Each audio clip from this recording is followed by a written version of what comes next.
Bonjour Séverine. Bonjour Mario. Alors Séverine, est-ce que vous pouvez dans un premier temps nous présenter la financière de l'Aubrac? Avec plaisir. Donc la financière de l'Aubrac est un cabinet de gestion de patrimoine indépendant qui existe depuis maintenant 6 ans. Nous sommes 3 personnes, donc une entreprise, un cabinet de petite taille. Et j'aime souvent à dire que nous sommes des artisans du patrimoine, en ce sens que nous sommes vraiment très à l'écoute, très proches de nos clients, qui viennent chercher le plus souvent, à la différence des banques, de l'écoute, de la présence finalement, de la réactivité, de la proximité, c'est ce qu'on pourrait dire, et une relation tout à fait proche et durable dans le temps. Voilà. Alors on a eu en 2022 une année très volatile. Comment vous et vos clients avez-vous traversé cette épreuve? Oui, alors l'année 2022 effectivement est une année riche en chocs, en tout cas une année très volatile sur les marchés, toutes classes d'actifs confondues. Donc ça a été une année effectivement compliquée, durant laquelle, qui a commencé très tôt en plus, dès le mois de janvier où on a eu une forte correction des valeurs technologiques, le Nasdaq. Nous avons plutôt adopté une stratégie d'attente, de patience. Nos clients sont essentiellement sur des portefeuilles très diversifiés. Donc l'idée a été plutôt un accompagnement pédagogique. Heureusement, alors je vais peut-être parler de la construction des portefeuilles tels qu'ils étaient en 2022, et puis peut-être qu'on reviendra sur ce qu'on fait désormais en 2023. Ouais, très bien. Au niveau de nos portefeuilles, donc de manière assez générale, nous avons toujours une poche globalement de 25-30% de fonds euros. Parfois pour capter aussi des opportunités de marché, mais là c'était plutôt le coussin, le socle de sécurité. Après ça, nous avons pas mal de fonds immobiliers également dans les contrats d'assurance vie, type SC immobilière, qui ont des indices plutôt de risque de 3 sur 7, donc une force de résilience. Et puis sur la partie action, qui représente grosso modo sur des portefeuilles équilibrés 30 à 40%, je dois dire que nos clients savent que la gestion d'actifs, la gestion action et la gestion du temps long. Donc je sais que le réflexe naturel est de consulter ces relevés au mois ou au trimestre. Mais effectivement, en 2022, on a bien expliqué, fait prendre conscience à nos clients qu'il était temps de rester patient, puisque il y aura forcément un retour à la normale, même si en ce début 2023, on reprend un choc bancaire, mais c'est autre chose.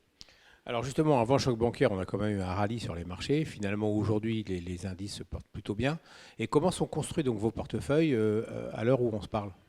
Alors à l'heure où on se parle, il y a le stock de nos clients existants qui continue à rester plutôt exactement sur la même typologie d'allocation d'actifs.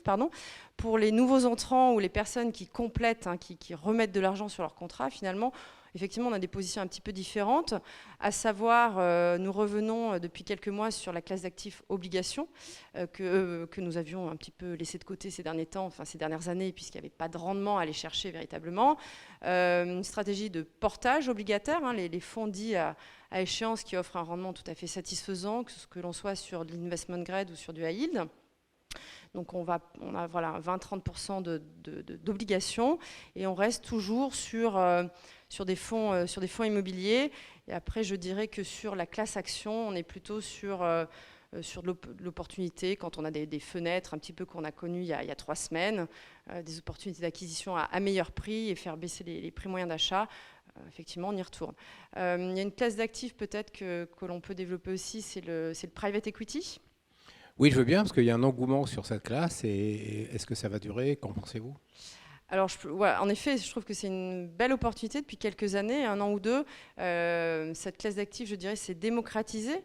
Le private equity avant était réservé à de gros montants, plutôt aux family office, aux institutionnels.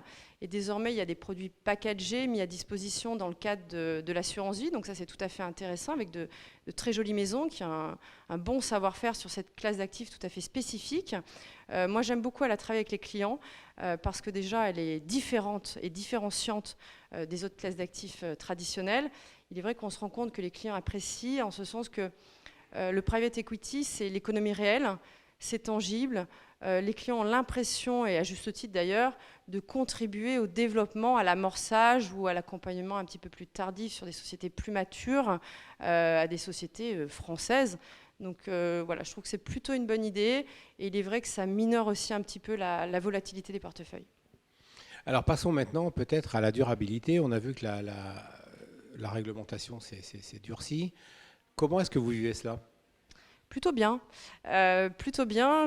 Quand on s'appelle la financière de l'Aubrac, je crois que c'est qu'on a plutôt des sensibilités écologiques et tournées vers la nature finalement. Donc toute cette réglementation qui n'est pas d'ailleurs tout à fait nouvelle sur la finance verte et la taxonomie. En tout cas maintenant c'est une obligation même dans les profils de risque. On prend cette notion extra-financière en compte. Donc nous sommes pas forcément, même pas du tout déstabilisés par rapport à ça. On a de la chance, il y a pléthore de fonds qui sont désormais labellisés, que ce soit d'ailleurs sur l'immobilier ou sur les actions, avec une belle profondeur de marché. Donc je pense que c'est plutôt une bonne nouvelle. Nos clients, encore une fois, qui s'adressent à des gens comme nous, ont envie d'investir, de placer leur argent, certes d'avoir du rendement, mais peut-être pas toujours à n'importe quel prix, sont de plus en plus sensibles à l'utilisation qui est faite de leurs capitaux. Ils nous demandent régulièrement dans quelle société investissent les gérants d'OPCVM. Donc c'est plutôt ravi. Et je me permets également de dire que depuis 4 ans, le cabinet est tout à fait sensible à ça, puisque de façon très concrète, nous sommes mécènes d'une association qui œuvre contre le réchauffement climatique qui s'appelle Covivre. Voilà. Très bien. Alors merci Séverine, on a bien compris comment vous travaillez.